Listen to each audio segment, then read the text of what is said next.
Hey John, Hi, how you doing? I'm good. How are you? I'm very well, thanks. I'm very Good. well. It's been an interesting day. Weather's been up and down like anything, but yeah, I've only recently had to put the heating on, which is a good thing. Yeah. Yeah. So for anyone watching, this is John, a very dear friend of mine. We met about 4 years ago. Um, and when I met you, I all I can say is that you blew my mind with your knowledge, and you told me all about your uh, technologies that you use for healing, how you healed yourself. You told me about Reiki. I'd never heard of Reiki before. Um, and and then yeah, so we were sort of in a group, weren't we, where we met regularly, and we still do now to this day. And Yeah, yeah, learned a lot from you and your book. You have a book called The Theory of Everything that changed my life massively. Like met you at the right time in my life, as I do with everybody. And yeah, your book really, really helped me along my journey. Learned so much from you. And yeah, really grateful for you and our friendship. no, thank you. Um, Just quickly. I mean, there was a really amazing um connection because I knew immediately when I met you, you were ready and you were ready to go. You were in the starting blocks and chomping at the bit to get on with it, and it was an absolute pleasure. um, awesome. Right. So I'm going to ask you some questions, Okay, if you don't mind. absolutely. Okay. So I would like to ask you because you work a lot with energy and frequencies. You're an energy scientist. Um, when you first started exploring energy and frequency, was there a single aha moment that changed the way that you see the world forever?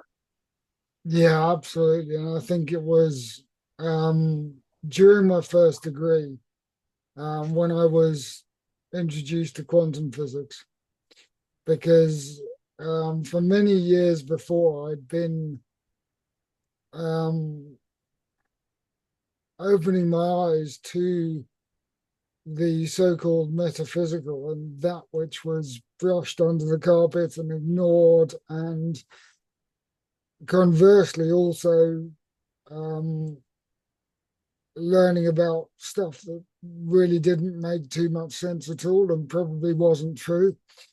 And when I came across quantum physics, just the basic principles were enough for me to have that. Oh my God! Yeah, wow! Uh, because it almost immediately gave me the ability to disseminate between what is probably true and what is probably not true, and Mhm. also to begin to explain, as I said, that which is brushed under the carpet and seemingly ignored, but actually putting a principle behind it, a science, a logic, and understanding behind it, and why it should be true. Um, so yeah, and particularly with reference to energy healing. Mhm. Back then, I was constantly told I should be a healer. And but back then I was very naive and wasn't all that interested. And I was like, yeah, whatever, you know, all Yeah. that yaha nonsense. But I was getting there, and that was it. When I learned about that, I was like, oh my God, this is looking pretty real, you know. Mhm. So yeah, Which changes your view on everything, really, yeah, doesn't it? absolutely, yeah, yeah. I mean, um it's a very different perspective, and once you get your head around it, it makes a lot of things make sense that are not explained from the perspective of conventional physical sciences. Mhm. Awesome. Thank you. Uh, what is the most common energy myth that makes you want to throw your water bottle across the room? And what's the truth behind it? Um, yeah, I think there are a number, but I think the one that I spent a lot of time working with, that I know a lot of people have worked with and talked about on a almost daily basis, is that of manifestation. And I think that if you go way back to what was presented in The Secret, for example, um, what I what I think is the myth is that you can simply think about something and it's going to happen. You know, it's just Hmm. gonna transform and transpire. I mean, I guess occasionally that may be the case, you know, but I think in the bigger picture, the truth is that um I started to learn this through reading Think and Grow Rich by Napoleon Hill and various other texts and various other sources. But I think that the truth is that in order to um, first of all, the term manifest could be misleading. What you're really wanting to achieve is alignment, and the alignment is with the energies that you're generating, conveying, and going through the processes of. Hmm. Meaning that you can't just. And I go to a quote from Jim Carrey. Jim Carrey said he basically wrote himself a check for $1 million, put it in his wallet. But he said you can't just send something out to the universe and kick back and wait for it to happen. You actually have to take the action. Hmm. You know, and this is something which I've sort of known for a long time. I've always said, for example, I do a lot of business coaching, and I say that, you know, with a if you've got an idea, then you know it's all about having that vision, that idea of what it is you want to achieve, and holding that in your mind and taking consistent action towards it on the tortuous path that will be, and not worrying about the detail, not Mm. worrying about the hows or the whats or the buts. I mean, being sensible and pragmatic, of course, yes, but not getting tied up on, oh, what if that goes wrong or what if that doesn't happen? Just keeping the vision in mind and being open to the changing course of the path and the changing opportunities. But again, I think, you know, in answer to your question, the myth is that you can just, you know, think something and it will happen. I've spent ages trying to create an apple. I'm like, well, where's the apple? You know, come on, you know.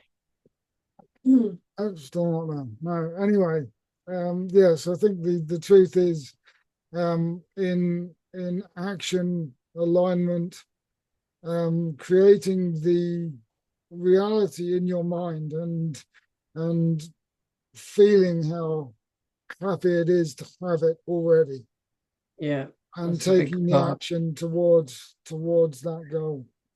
Yeah. And like you said about not worrying about when the path sways from where you think, because most of the time when it happens in a way that we didn't think it was going to Yeah, happen. Like uh, it comes from nowhere. You're like, whoa. yeah, yeah, yeah, That's funny how the universe made that happen. yeah. And it's Like, about taking those opportunities and recognizing them, because it would be so easy to go, bloody hell, that's a bit scary. I'll run away mhm. from that, you know. And but yeah, yeah. Awesome. Thank you. Uh, if someone were to change one tiny daily habit to improve their energy and frequency, what would it be and why does it work? Oh wow, yeah, yeah. So um, I mean, there's a whole bunch of stuff we can do, which is um beneficial to our frequency. And interestingly, I recently came across a very good way of describing the difference between frequency and vibration. Frequency being the sort of bigger picture. Your frequency is what you align to through your core belief structure, and your vibration are the small things that happen in between that contribute. Um, but I think that the one thing I'm waffling so I can think. The one thing that I would recommend that anybody do, and from as early an age as possible, every day, is meditation, and to um, ideally spending time in nature, ideally grounding barefooted on the earth, or ideally the sand, or I'm off to the beach now with my no shades, just off to the beach and connecting to the source, connecting to your higher self, your higher being, and spending at least sort of as little as 5 or 10 minutes a day just trying to transcend mindfulness. So mindfulness is an interesting concept. We're all chasing mindfulness. Mindful is the last thing you want. You want mind emptiness, very Yeah, truly, you know. yeah, true. So really just allowing yourself to be in the moment with nothing. Um, and and yeah, amazing things happen.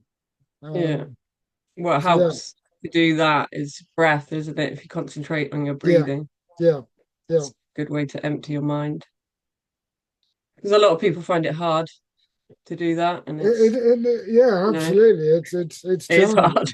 Yeah. Yeah, I mean, I'm still constantly talking bollocks while I'm trying to yeah, shut the monkey mind off. But yeah, yeah, no, it's beautiful when you really connect, particularly also fragrances. If you're in a forest or where there's you can hear the sounds of the birds, and the bird sounds are actually therapeutic, and because of the frequencies that they produce, and the smells of the ferns and the trees and the others are actually therapeutic because of the yeah, frequencies that they generate. It's yeah, just the most magical thing. Yeah. yeah. Awesome. So I would like to ask, what is the strangest experiment or phenomenon that you've seen that made you go, that made you say, okay, the universe is definitely up to something? Oh, I mean, classically, that has to be Schrodinger's cat or the double slit experiment, probably the double slit experiment. What's that? So, I've not heard. so the double slit experiment is looking at projecting electrons through two slits to observe the pattern that evolves from the dispersion of the electrons. Okay. Um, in essence, from that experiment, it was derived the fact that the outcome of the experiment is governed by the observer. Okay, yeah. And so, which is basically helping to explain how we create our own reality. Yeah. Um, so yeah, I mean that for me was like, oh my goodness, wow. That's not physical sciences anymore, is it? Isn't that Mm. interesting? Yeah, that is very interesting. Yeah. Uh, how do emotions actually change our frequency, and how is it possible to tune ourselves like a musical instrument? Yeah. I go back to difference between vibration and frequency. So frequency is the fine tuning, is the scale of vibration of our thoughts and um, everything within us. Um, so Can you repeat the question again? I got a bit lost then. How do emotions change our frequency? Right, talking about emotions. So emotions are essentially frequency themselves, and they are you. So your emotions govern um, how you present yourself and respond to the environment. And your emotions are generally dictated by the memories that you hold in your deep subconscious. So and you can feel um, how an emotion presents itself to you, whether it's good or bad or indifferent. So you can change your emotions by a number of different methods, but one of the methods that I use is to remove any redundant negative associated with the memory, thus neutralizing that emotion and removing the negative connotation to it or the negative feeling from it. Um, you can then um,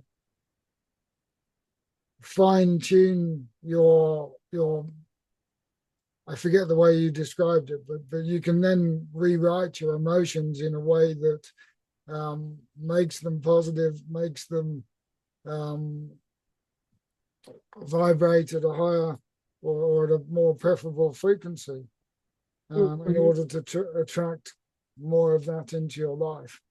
But you can, it's there's no magic bullet. It's often a case of treating one at a time and working with. And as you know, it's a lot of what I've talked about in my book. Is how you can begin to change those emotional responses from negative to positive in the majority of cases where the negative connotation is redundant. It's served its purpose. You no longer need it. Yeah. And in that way, you can begin to tune your orchestra to a song or a vibration that is more conducive to aligning you with your true self. And again, I say alignment. Alignment is such an important concept in spiritual development. Mhm. Can you think of one example of how, or one little tip of how you could do that if you feel an emotion come on? And I don't know, sometimes we feel an emotion and you don't even know why you're feeling that way. Yeah, I How think would you? yeah, I think a lot of the practices you come across try to get you to work out what it is that's making you feel so bad. And I think what I love about what I do is that you don't need to know. It's not important. Mm, And I mean, I think what you're probably alluding to is what I've written in my book, which is how to immediately remove the negative connotations to a attached to a thought, to a memory. And I use one of four primary methods. One is repeating the phrase "I love you" to yourself. So if you feel negative, you feel negative, you just say to yourself, "I love you, I love you, I love you, I love you," and it's incredible. The vibration of the words, the very words themselves, just dissolve that negative, and once it's gone, it's gone. The other is to hold the thought in your mind and not feed it any fuel. Just let it sit there and it'll gradually just dissipate. mhm. Another method I really love is the what if up principle, which not only neutralizes the negative from a situation, but also imposes or invites a positive affirmation to replace the negative. So, for example, if you got a party tomorrow and or a party in the evening and it's outside and the clouds look as if they're going to dampen everything, instead of thinking, oh, what if it rains and everybody's miserable? And think, well, what if it clears up? Or what if whatever the weather does, we have a storming time, you know? Yes. But the single most powerful way of immediately neutralizing any negative bias on of a thought is to visualize taking whatever it is and throwing it away from yourself. I used Rainbow Bridge or a mountain or what I call Rainbow Bridge, you know, and I just sort of see myself throw whatever it is away and see it. I mean, and it works for so many things, for people, for for what I can unsee things. You know, it's like you say, you often say or hear someone say, oh, I'll never unsee that. Well, I can actually unsee things, you know, which is great. And I love to work with particularly younger people who've maybe seen something traumatic on the internet because of, you know, like somebody dying or something like that. You can actually unsee it. And by doing so, you'll completely forget having seen it. And yeah. Oh wow, yeah, that's really interesting. Okay, this one's water. If one person in a household changes their relationship with water, how far do you think that ripple travels through the family's health and energy? Yeah, interesting question because water, as you know, is a very, very, very powerful and massively underlooked element in, or not element, material. So I mean, as I'm sure you're aware of the Emoto studies showing how our emotions can affect the properties and strength and beneficial properties of water, and conversely, you know, you can so I think that if I mean it, you know, it would depend on what the person's actually doing, but if they are for example, blessing the water as it comes into the house, and changing its structure to that of a beneficial medium, then perhaps yes, they could absolutely affect the the benefit to their household. But if they were to get bored of having to do that every day, 24 hours a day, they could invest in some equipment, couldn't they? I can You know, see they could that. they could start to buy equipment. And what I mean, I know you have worked a lot with alkali water and water itself. I personally have um, a distiller, so I distill the water. I then restructure it, which is a very powerful way of bringing the water back to life. Hmm. And I then heal it, bless it with love. Um, Not always. I sometimes forget I don't have a machine for that, but yeah, You should invent a machine for that. yeah. Well, I'm sure you can. You know, I think maybe just stick. I mean, I've got, for example, one of these, which is a Tesla plate. So Oh, that takes over when I forget. You know, okay, and I expect. nice. You know, I can't remember exactly what the details of that is, but that's doing something positive for the water. Yeah. I also have magic wands too. But this is and I can't get my head around the name of this. It's called an anal Emma. Oh wow, It actually is. interesting. It actually is. Can you see that?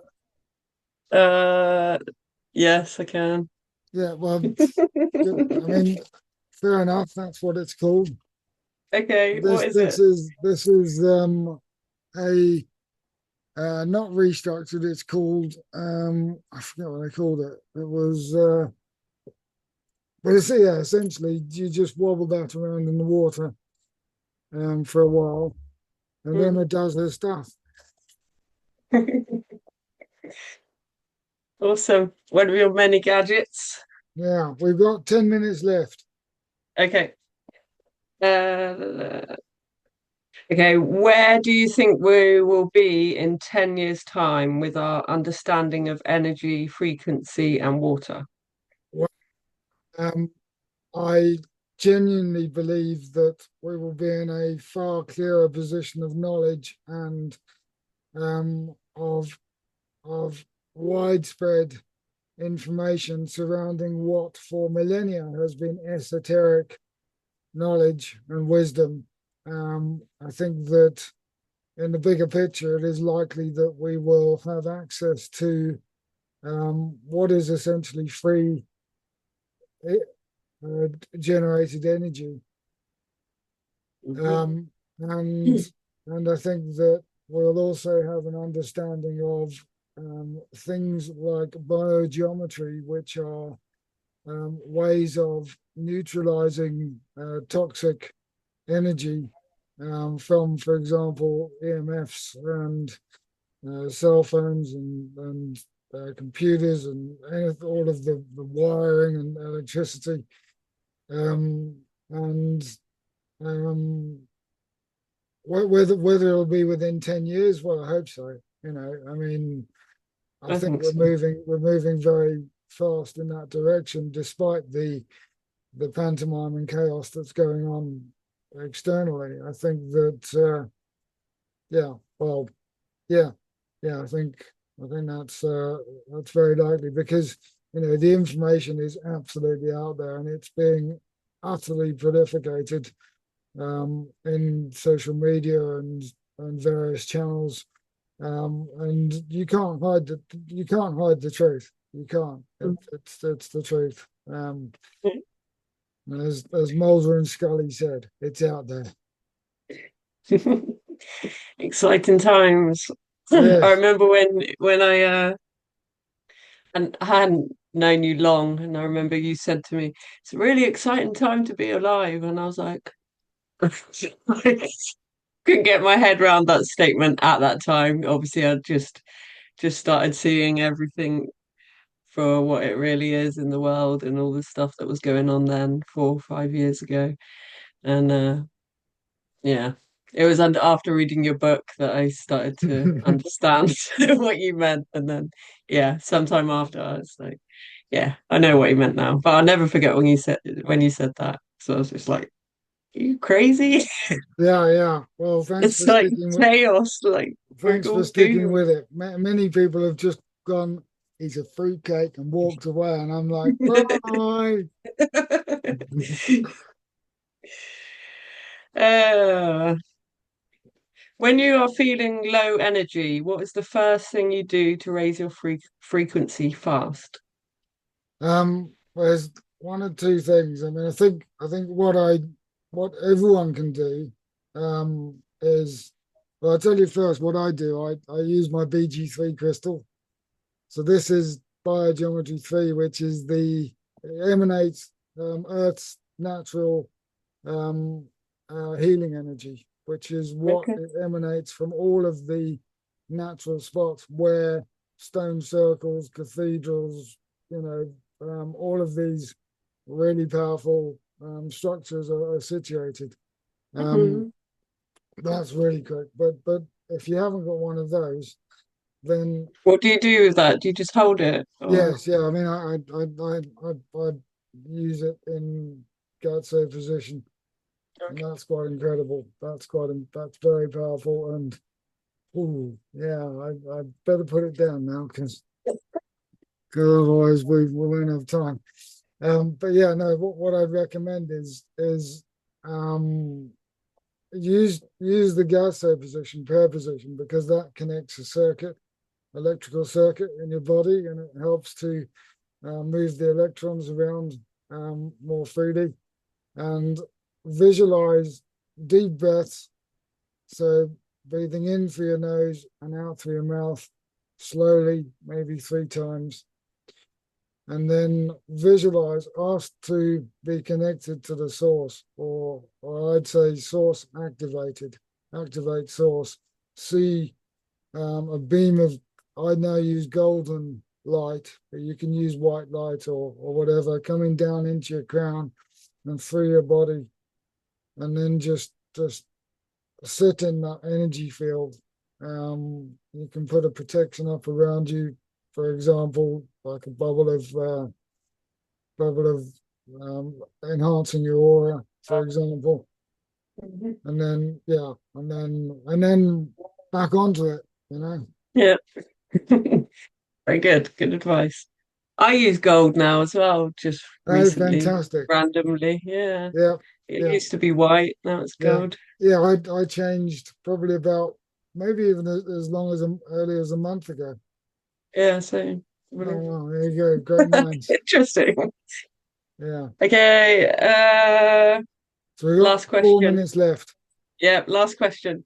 Okay.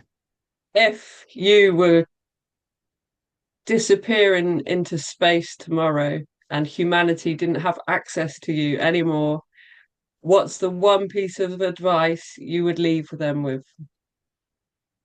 Love. John Lennon already said it. Love is all you need. Yeah. It's, I think I see with the awakening that we know is happening, people becoming more and more aligned with with love and realizing that when, and again from a quantum perspective, we are all the same. We're all connected. Everything Mhm. is connected intimately, at a quantum level and below. And the more we love ourselves and love those around us and everything in our environment, the more harmonious and beautiful everything and synchronous and peaceful and um, happy everything will become. Yeah. And it's putting that into every aspect of our life, isn't it? And sometimes Yeah, it's hard, you get a bit derailed or you yeah, get a sticky yeah, situation. yeah. It's Some really learning arsehole to turns up and you have to love him. It's like, what, man? know, right? But yeah, really trying to just walk through every day with as much love as Yeah, possible. Yeah. yeah, And it gets easier and it will get easier. yes. Yeah. That's all of my questions for you. Um, that was a good chat. Yeah, thank you. Yeah, Thank really you. enjoyed it. Really, really good questions. Really good, really well thought through questions. Very Really grateful. good and helpful answers too. Thank you. Okay. And okay, right. Leave you to the rest of your day Yeah, you and too. speak soon. Yeah. Lots of love. Also love. Bye. Bye.